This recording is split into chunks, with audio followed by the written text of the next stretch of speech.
une grande liberté dans la désignation de la clause bénéficiaire. On peut désigner qui on le souhaite, du moment de respecter l'ordre public et les bonnes mœurs. Le plus important est de bien rédiger votre clause. Il faut que l'assureur comprenne bien qui sont les bénéficiaires. Il va falloir les désigner clairement, les identifier pour qu'il n'y ait pas d'ambiguïté sur la clause bénéficiaire et que les bonnes personnes reçoivent les capitaux. Vous pouvez choisir de désigner vos bénéficiaires nommément, c'est-à-dire que vous allez les nommer.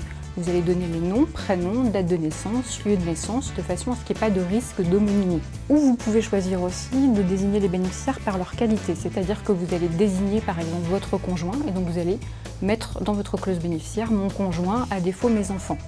L'assureur du coup devra s'assurer de la qualité de la personne au moment du décès.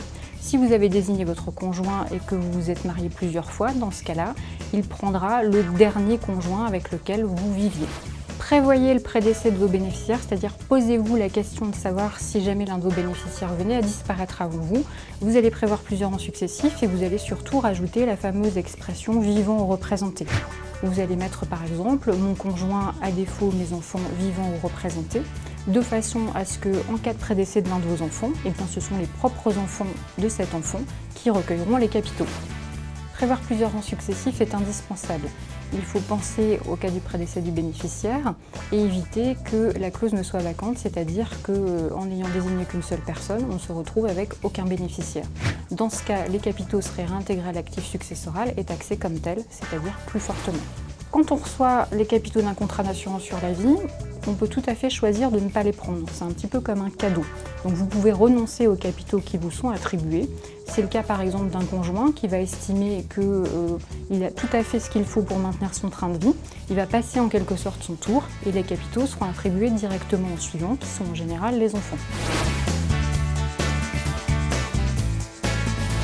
Alors là aussi, la désignation est totalement libre. Le mode de désignation, en général, s'effectue au moment de la souscription sur le document de proposition d'assurance. Vous pouvez changer d'avis par la suite et rédiger un courrier à l'assureur où vous allez modifier la désignation bénéficiaire. Vous pouvez aussi le faire par testament.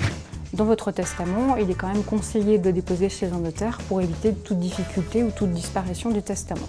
En tout état de cause, n'hésitez pas à solliciter votre conseiller pour qu'il vous propose la clause la plus adaptée à votre situation. Rencontrez-le fréquemment pour faire évoluer votre clause bénéficiaire.